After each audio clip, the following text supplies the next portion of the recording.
وبركاته. الحمد لله وكفى وسلام على عباده الذين اصطفى. أما بعد فأعوذ بالله من الشيطان الرجيم. بسم الله الرحمن الرحيم. إن الله يأمر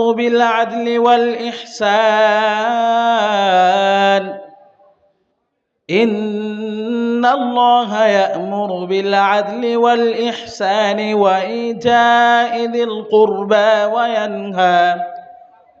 وينهى عن الفحشاء والمنكر والبغي. وقال رسول الله صلى الله عليه وسلم: الإمام راع وهو مسؤول عن راعيته، أو كما قال عليه الصلاة والسلام.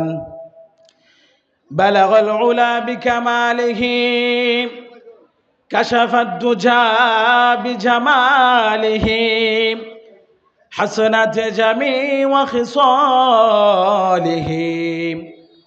صلوا عليه وآله.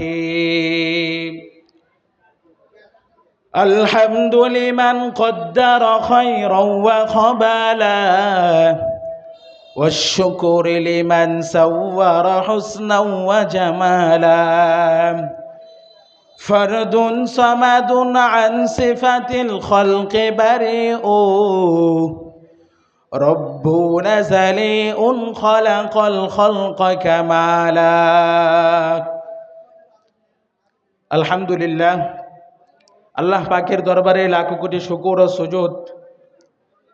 পূর্ব ভাকুম পাকা জামে মসজিদ ও কারাতুল কোরআন মাদ্রাসার উদ্যোগে বাৎসরিক ওয়াজ মাহফিলের আজকের এই মুহতি জলসার সম্মানিত সভাপতি ও আমন্ত্রিত ওলামায়ে কেরাম ও আমার সামনে উপবিষ্ট বৃদ্ধ ভাবারা, পর্দার আড়ালে অবস্থানরতা সম্মানিত মা ও বোনেরা, আমরা সকলে রব্বে কারিমের দরবারে লাখো কোটি শুকর ও সুজুদ আদায় করে যে মহান রব্বুল আলামিন আমাদেরকে অত্যন্ত মহাব্বত করে ভালোবেসে দুনিয়ার সমস্ত ফিতনা ফাসাদ থেকে মুক্তি দিয়ে আমাদেরকে জান্নাতের এক বাগান, জান্নাতের মজলিস, যেখানে ফেরেশতারা অনাবরত সকিনা নাজিল হচ্ছে, এরকম এক মজলিসে আমাকে আপনাকে বসার এবং কিছু কথা শোনার মতো তৌফিক দান করলেন।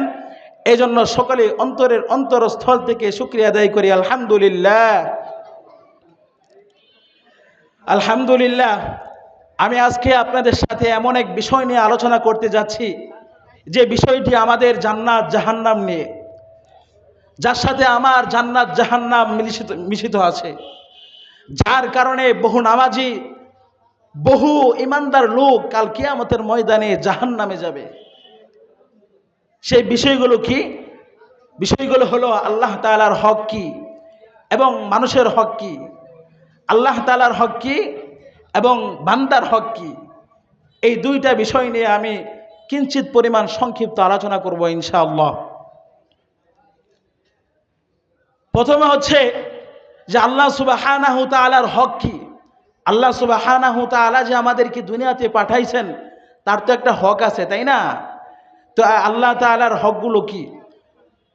তো আল্লাহ সুবহানাহু তাআলা যে সমস্ত কাজ দিয়ে, যে সমস্ত হুকুম আহকাম দিয়ে আমাদেরকে দুনিয়াতে পাঠাইছেন, সেগুলি হলো আল্লাহ তাআলার হক। যেমন নামাজ, রোজা, হজ, যাকাত, এই সমস্ত কাজগুলোই হলো, এগুলো আল্লাহ তাআলার হক। আল্লাহ তাআলা কোরআনে বলছেন, ওয়ামা খলাকতুল জিন্না ওয়াল ইনসা ইল্লা লিয়াবুদুন, আমি মানুষ এবং জিনকে একমাত্র আমার গোলামি করার জন্য বানাইছি। আর যত মাখলুকাত আল্লাহ তাআলা সৃষ্টি করেছেন, সমস্ত মাখলুকাতকে আল্লাহ তাআলা আমাদের গোলামি করার জন্য বানাইছে। আর আল্লাহ সুবহানাহু ওয়া তাআলা আমাকে আপনাকে বানাইছে একমাত্র আল্লাহ তাআলার গোলামি করার জন্য। এই নামাজ, রোজা, হজ, যাকাত, এই সমস্ত কাজগুলো হলো আল্লাহ তাআলার হক। এগুলো যদি আমরা না আদায় করি, তাহলে আল্লাহ তাআলার হককে নষ্ট করলাম, আমরা গুনাহগার হব। আর বান্দার হক কি? বান্দার হক বলতে কি বোঝায়? বান্দার হক বলতে বোঝায় মানুষের সাথে মানুষের সম্পর্ক, মানুষের জান মাল ইজ্জতের সম্মান বজায় রাখা। যেমন আপনি কারো টাকা আত্মসাৎ করে খেয়েছেন, আপনি কারো জমি দখল করেছেন, আপনি কারো মনে কষ্ট দিয়েছেন, কাউকে গালি দিয়েছেন, এই সমস্তগুলো হলো বান্দার হক। এই সমস্ত কাজগুলো হলো কি? বান্দার হক। এখানে চরম সত্য একটা কথা আছে যে আমি আপনি যদি আল্লাহ সুবহানাহু তাআলার হককে নষ্ট করি, তাহলে হয়তোবা আল্লাহ সুবহানাহু তাআলা, আমি যদি আপনি যদি আল্লাহ তাআলার দরবারে মাথা নত করে যদি তওবা করি, হয়তোবা আল্লাহ তাআলার হকগুলো আমাদেরকে মাফ করে দিবেন। কিন্তু আপনি যদি কারো টাকা আত্মসাৎ করে খেয়ে থাকেন, আপনি যদি কারো মনোকষ্ট দিয়ে থাকেন, এগুলো বান্দার হক। এই বান্দা যতক্ষণ না পর্যন্ত না মাফ করবে, আল্লাহ সুবহানাহু তাআলা মাফ করবেন না। হাদিসের মধ্যে স্পষ্ট ভাষায় আছে, রাসূল সাল্লাল্লাহু আলাইহি সাল্লাম বললেন, ও আমার সাহাবীরা, তোমরা জানো কাল কিয়ামতের ময়দানে সমস্ত ব্যক্তিদের মধ্য হতে সবচাইতে আমার উম্মতের মধ্য হতে সবচাইতে গরিব ব্যক্তিকে তোমরা জানো।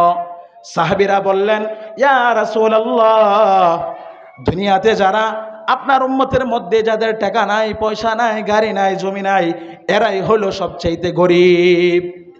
কিন্তু আমার প্রাণের নবী বিশ্ব নবী মুহাম্মদ সাল্লাল্লাহু আলাইহি সাল্লাম বললেন, না না না, কাল কিয়ামতের ময়দানে সবচাইতে গরিব ব্যক্তি হলো উনি, যিনি পাহাড় সমপরিমাণ নেকি নিয়ে, পাহাড় সমপরিমাণ আমল নিয়ে কিয়ামতের ময়দানে উঠবে। কিন্তু মানুষের হক নষ্ট করার কারণে, মানুষের মনে কষ্ট দেওয়ার কারণে সেই সময় তার আমলগুলোকে তার আমল নামায় দেওয়া হবে, তার পাহাড় পরিমাণ আমল সব শেষ হয়ে যাবে। যদি আমল শেষ হতে যখন আমলগুলো শেষ হয়ে যাবে, তার পরবর্তীতে তাকে যে সমস্ত আমলগুলো দেওয়া হবে, সে যে কারো মনে কষ্ট দিয়েছে, সেই কষ্ট দেওয়ার কারণে তার গুনাহগুলো তার আমল নামায় দেওয়া হবে। এজন্য আল্লাহ তাআলা বলেন, ইন্নাল্লাহা ইয়া'মুরু বিল আদলি ওয়াল ইহসান ওয়া ইতা'i যিল কুরবা ওয়া ইয়ানহা আনিল ফাহশা'i ওয়াল মুনকারি ওয়াল বাগই। নিশ্চয় আল্লাহ তাআলা আদেশ করেন, তোমরা ন্যায় বিচার, সদাচরণ ও আত্মীয় স্বজনের হক আদায় করো।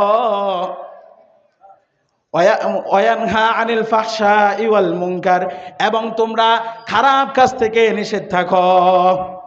এই আয়াতটি যখন পবিত্র মক্কা নগরীতে নাজিল হলো, তখন মুসলমানদের মধ্য হতে ইসলামী রাষ্ট্র ছিল না, ইসলামী কোনো হুকুমত ছিল না। তখন এই আয়াতটি নাজিল হলো। এই জন্যই ভাই, আমাদেরকে আল্লাহ তাআলার হকগুলো আদায় করতে হবে, বান্দার হকগুলো আদায় করতে হবে। সামনে আমাদের বাংলাদেশ, আগামী বাংলাদেশের মধ্যে সামনে 5টি বছর আসতেছে, যে 5টি বছরের মধ্যে নিঃসন্দেহে একটি সরকার গঠন হবে। সেই সরকার যদি হয় দিনদার, ইনসাফ, ন্যায়পরায়ণ, তাহলে আমরা আমাদের বাংলার মুসলমান 5টি বছর খুব শান্তি শুনতে থাকতে পারবে। আর যদি সেই সরকার যদি হয় জুলুমকারী, ইনসাফকারী নয়, তাহলে বাংলাদেশের মানুষ অন্যায়ভাবে মৃত্যুবরণ করবে। আল্লাহ সুবহানাহু তাআলা বলেন, ইন্নাল্লাহা লা ইউগাইয়িরু মা বিকাউমিন হাত্তা ইউগাইয়িরু মা বিআনফুসিহিম। কোন জাতি যদি চায় যে সে নিজে পরিবর্তন হবে, সে জাতি যদি নিজে পরিবর্তন হতে চায়, হাত্তা ইউগাইয়িরু মা বিআনফুসিহিম, তাহলে যেন নিজেরা পরিবর্তন হয়। আপনি আমি যদি চাই আমাদের দেশে একটি সরকার আসুক যে ন্যায়পরায়ণ, তাহলে আপনাকে আমাকে আগে ভালো হতে হবে, আপনাকে আমাকে সুদমুক্ত থাকতে হবে, তাহলে আমাদের দেশে ন্যায়পরায়ণ আল্লাহ তাআলা একজন সরকার দিয়ে দিবেন। আল্লাহ তাআলা আরো বলেন, ওয়ালাউ আন্না আহলাল কুরা আমানু ওয়াত্তাকাউ লাফাতাহনা আলাইহিম বারাকাতিম মিনাস সামাই ওয়াল আরদ। আল্লাহ তাআলা বলেন, কোন দেশের লোক যদি, দেশের জনপদের লোক যদি, র‍্যাব যদি, মানুষ যদি আল্লাহ তাআলার তাকওয়া অবলম্বন করে, ওয়ালাউ আন্না আহলাল কুরা আমানু ওয়াত্তাকাউ, কোন মানুষ যদি, জনপদের মানুষরা যদি আল্লাহ তাআলার তাকওয়া অবলম্বন করে, লাফাতাহনা আলাইহিম বারাকাতিম মিনাস সামা, আল্লাহ তাআলা এখানে লাম তাকিদ দিয়ে বলেছেন, সেখানে আল্লাহ সুবহানাহু তাআলা সেই জাতির সমস্ত লোক যদি, পুলিশ কর্মী, র‍্যাব কর্মী, সরকার জনপদের সমস্ত লোক যদি তাকওয়াবান হয়, সমস্ত লোক যদি আল্লাহওয়ালা হয়, লাফাতাহনা আলাইহিম বারাকাতিম মিনাস সামা, আল্লাহ সুবহানাহু তাআলা আসমানের বরকতসমূহ খুলে দিবেন, ওয়াল আরদ, এবং জমিনের বরকতসমূহ খুলে দিবেন।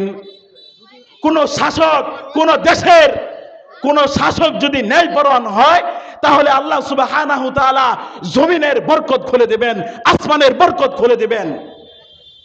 যে বলা হয়, যদি ন্যায়পরায়ণ শাসক যদি দুনিয়াতে সংগঠিত হয়, আল্লাহ তাআলা জমিনের মধ্যে, আমরা মাঝে মাঝে দেখি জমিনের মধ্যে তেলের খনি বের হয়, স্বর্ণের খনি বের হয়। যদি একটা তেলের খনি বের হয়, সে সরকার দুর্নীতি করে, তখন আবার বন্ধ হয়ে যায়। আর যদি সেই সরকার যদি ন্যায়পরায়ণ হয়, তাহলে আল্লাহ সুবহানাহু তাআলা নিজে বলছেন, লাফাতাহনা আলাইহিম বারাকাতিম মিনাস সামা, আল্লাহ সুবহানাহু তাআলা আসমানের এবং জমিনের বরকত খুলে দিবেন।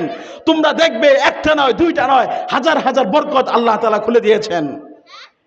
এই জন্য সামনে একটা নির্বাচন আসতেছে, এখানে আমাদের খুব সিদ্ধান্তে, খুব ভেবেচিন্তে একটা ভোট দিতে হবে। আল্লাহ তাআলা বলছেন, ইন্নাল্লাহা ইয়া'মুরুকুম আন তুআদ্দুল আমানাতি ইলা আহলিহা, যে তোমরা তোমাদের আমানতকে যোগ্য ব্যক্তির, প্রাপ্য ব্যক্তির ভিতর পৌঁছে দাও। আল্লাহ সুবহানাহু তাআলা আমাদের সকলকেই এই কথাগুলোর উপর আমল করার তৌফিক দান করুক। যে কয়েকটি কথা বললাম, আল্লাহ তাআলা আমাকে মানার তৌফিক দান করুক এবং সকলকে মানার তৌফিক দান করুক। ওয়া আখিরু দাওয়ানা আলহামদুলিল্লাহি রাব্বিল আলামিন। আলহামদুলিল্লাহ।